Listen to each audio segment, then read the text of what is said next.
হাদিকে মারাটা অনেক জরুরি ছিল। কারণ সে কোনো সাধারণ মানুষ ছিল না।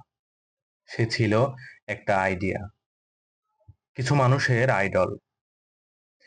যদি সে এইভাবেই আজাদি প্রচার চালিয়ে যেত, তাহলে হয়তো কিছুদিনের ভিতরেই জেনজি তার পিছনে নেমে নিজেদের আজাদির লড়াইটা চালিয়ে যেত।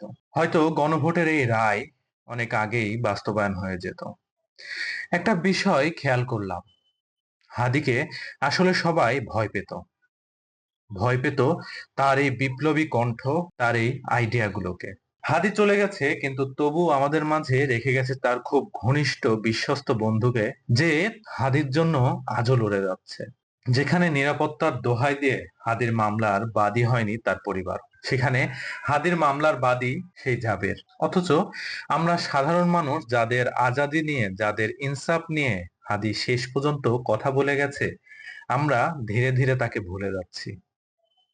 আজ এতগুলো দিন চলে গেল, কারো মনে প্রশ্ন জাগলো না যে এই মানুষটার শেষ ইচ্ছা ছিল, যদি আমি মারা যাই আমার বিচারটা করেন?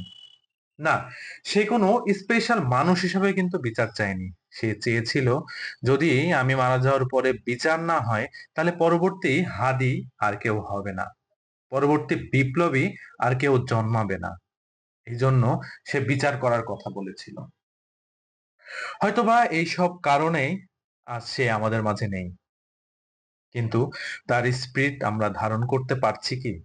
নাকি শুধু মুখে মুখে বলেই যাচ্ছি যে হাদি হত্যার বিচার চাই, কিন্তু এই বিচার আজও আমরা পাবো? নাকি সাগর রুনির মতো বছরের পর বছর কেটে যাবে, মেঘ যেমন এখন নিজে বলতে শিখেছে, জানতে শিখেছে যে আমার বাবা মায়ের বিচার কোথায়? নাকি হাদি ভাইয়ের সন্তানও ধীরে ধীরে বড় হবে, আর আমরা মানুষ ভুলতে শুরু করব হাদি ভাইয়ের বিচার চাওয়া?